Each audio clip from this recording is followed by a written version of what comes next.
আমরা ঘরে করোনা দূরে। শিক্ষার্থী আমি রাম স্যার। আজকে তোমাদের আলোচনার বিষয় হচ্ছে, এখানে দেখানো হবে যে অষ্টম শ্রেণীর গণিতের প্রথম অধ্যায়ের প্যাটার্ন থেকে 5 ক্রমের ম্যাজিক বর্গ, অর্থাৎ 5 ক্রমের ম্যাজিক বর্গের ম্যাজিক সংখ্যা কত এবং এই ম্যাজিক বর্গ কিভাবে তৈরি করতে হয়। তাহলে এখন আমরা আলোচনায় আসি।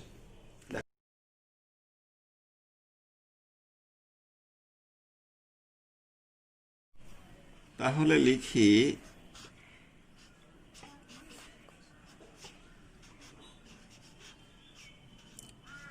অধ্যায় 1। আমাদের আলোচ্য বিষয় হচ্ছে 5 ক্রমের ম্যাজিক বর্গ। দেখো, 5 ক্রমের ম্যাজিক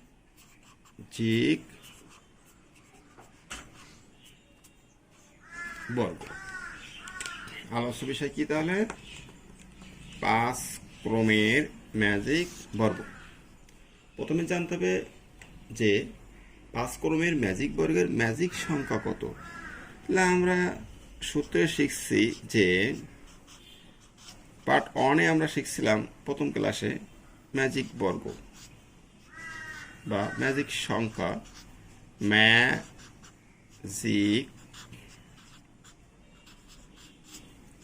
সংখ্যা। মনোযোগ দাও, আমি শিখেছিলাম যে n into n square plus one whole by 2। যে কোনো ম্যাজিক সংখ্যা বের করার সূত্র হচ্ছে n into n square plus one by 2। এই সূত্রটা মনে রাখলে আমরা যে কোনো ম্যাজিক সংখ্যা বের করতে পারলে, যে ক্রমই বলুন, তাহলে এই সূত্রটা আমাদের খুব ভালো করে মনে রাখতে হবে। আমার প্রশ্নে বলা আছে 5 ক্রমের ম্যাজিক সংখ্যা। তাহলে আমি কি করব? আমার কাজ হলো n এর জায়গায় আমি 5 দিব। শিক্ষার্থী ভালো করে খেয়াল করতে হবে, 5 ক্রম বলছে n এর জায়গায় 5 দিব। তাহলে n এর জায়গায় 5 দিয়ে আমি মানটা বের করি। দেখো সবাই মনোযোগ দিয়ে, n এর জায়গায় 5, এই 5 into 5 square plus 1 whole by 2। 5 5 5 25 আর 1 26। একবারে লিখে দিই।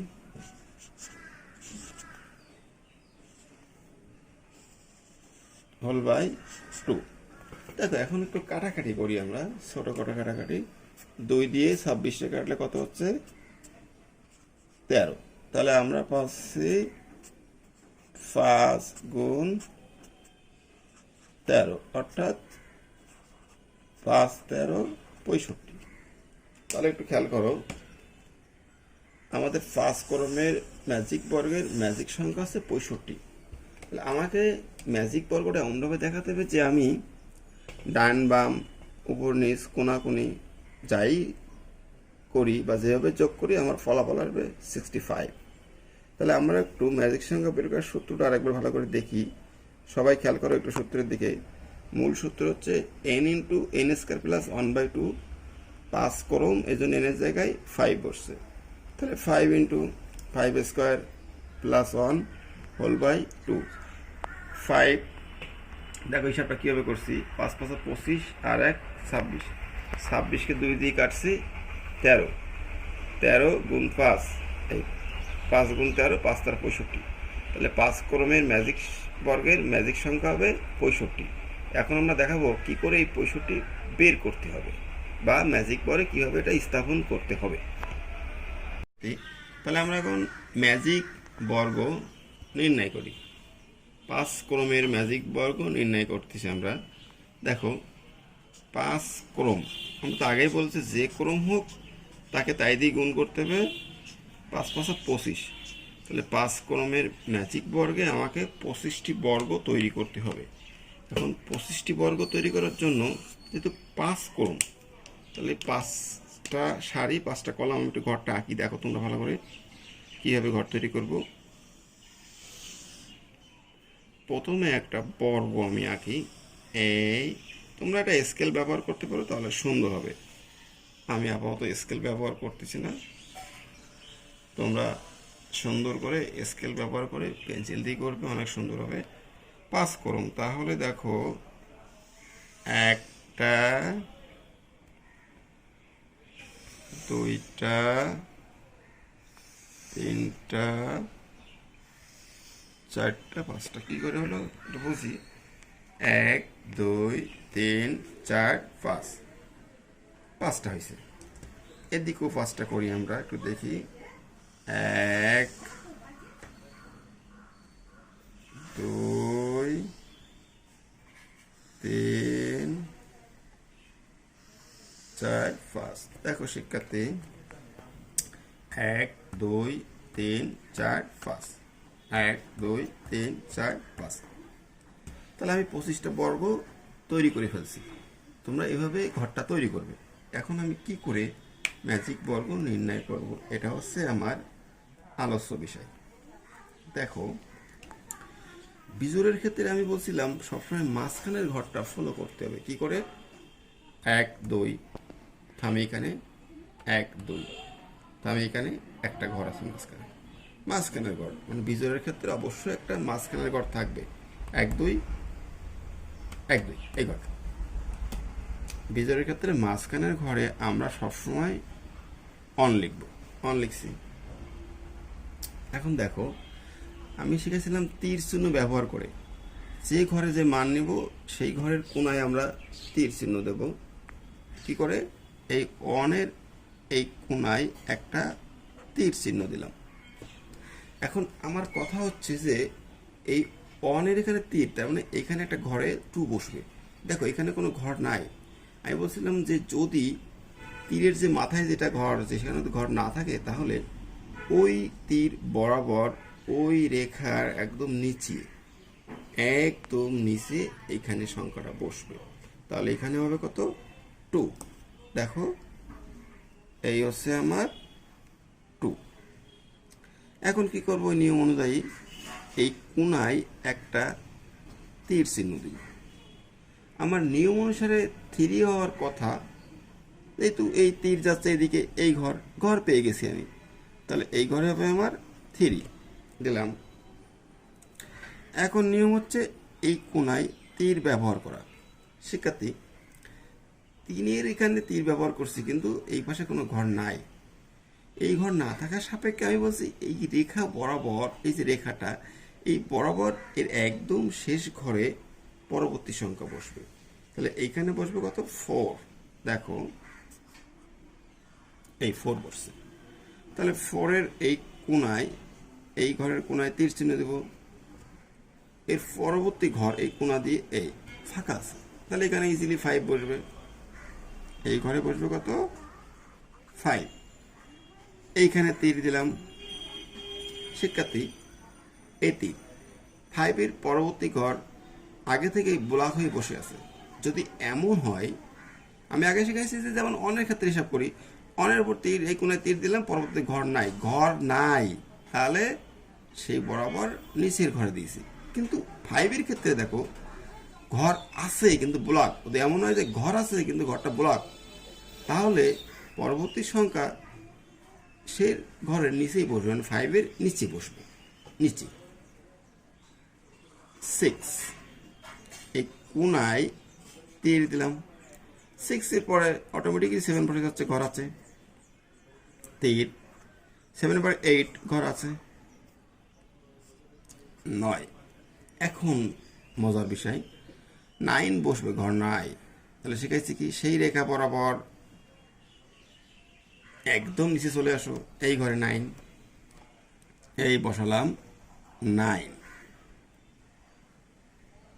এই তীর, দেখো 9-এর এখানে তীর দেওয়ার পরে দেখছি পরে কোনো ঘর নাই। তাহলে আমাদের শেখানো হয়েছিল কি যে এই রেখা বরাবর একদম শেষ ঘরে এখানে আসবে 10।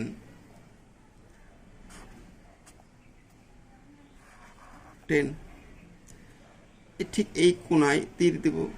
খেয়াল করি 10-এর পরবর্তী ঘর আছে কিন্তু ঘরটা ফ্ল্যাপ।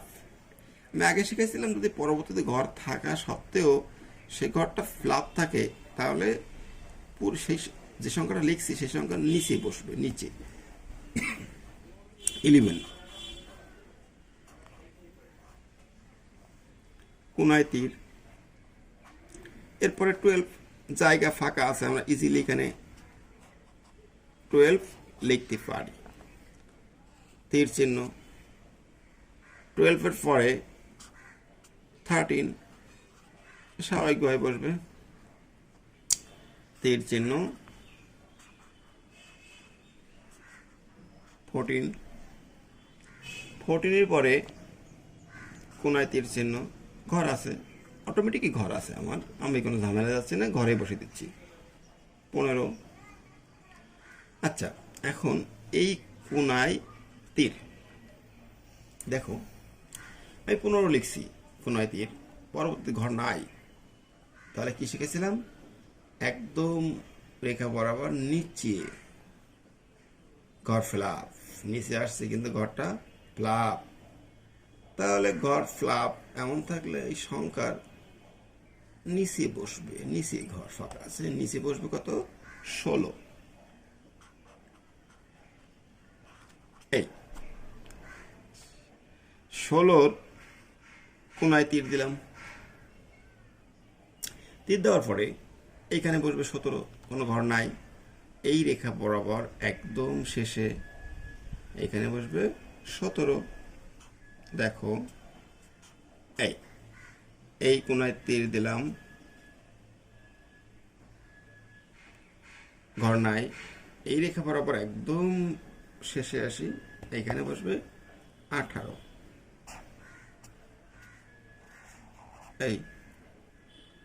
এই কোনায় তীর, 18 পরে 19 ঘর আছে, তীর, 19-এর পরে 20, 20-এর পরে তীর দিলাম, এই ঘরে 21 হওয়ার কথা, কিন্তু এই ঘর আগে থেকে ফ্ল্যাপ। যদি কোনো পরবর্তী ঘর থাকা সত্ত্বেও ফ্ল্যাপ থাকে তাহলে সে আগের সংখ্যাটার নিচে বসবে, নিচে, এখানে 21 বসবে, 21। তীর, অটোমেটিকই 22 বসবে, কোনো ঘর নাই, তাহলে এই রেখার শেষে এখানে 23 বসবে,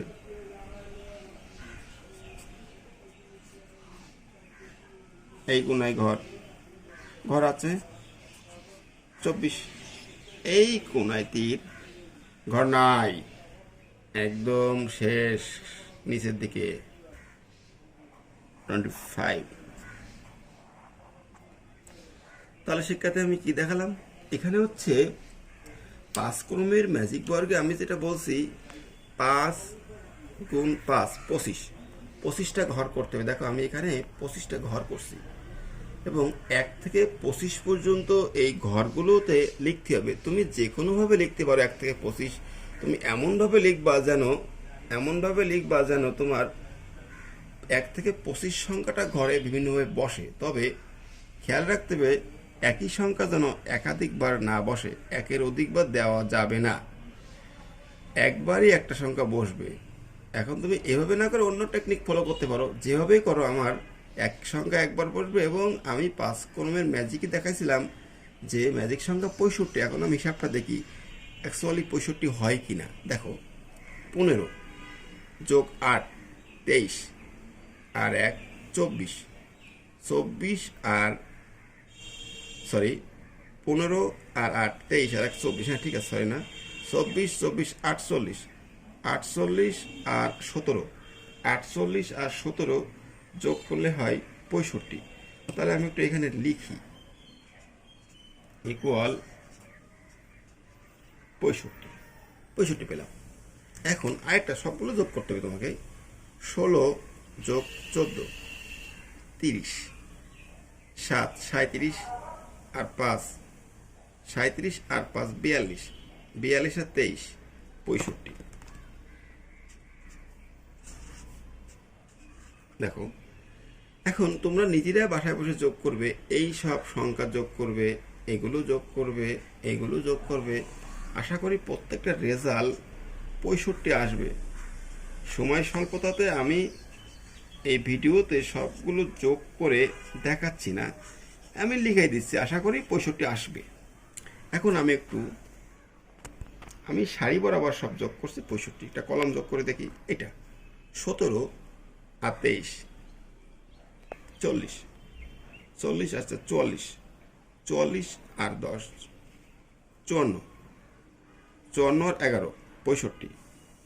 দেখো 65, আশা করি এটাও 65 আসবে, এটাও 65 আসবে, এটাও আসবে, এটাও আসবে। এটাও সেটাও কি বলছি তোমাদের সেটা জানতে হবে, কিন্তু তাহলে এটাও খেয়াল করলে হবে না। এইভাবে যোগ করলে 65, এইভাবে যোগ করলে 65, এইভাবে যোগ করলে 65, এভাবে যোগ করলে 65। তাহলে আমি কি হলাম, এখানে সারি বরাবর যোগ করলাম, কলাম বরাবর যোগ করলাম 65।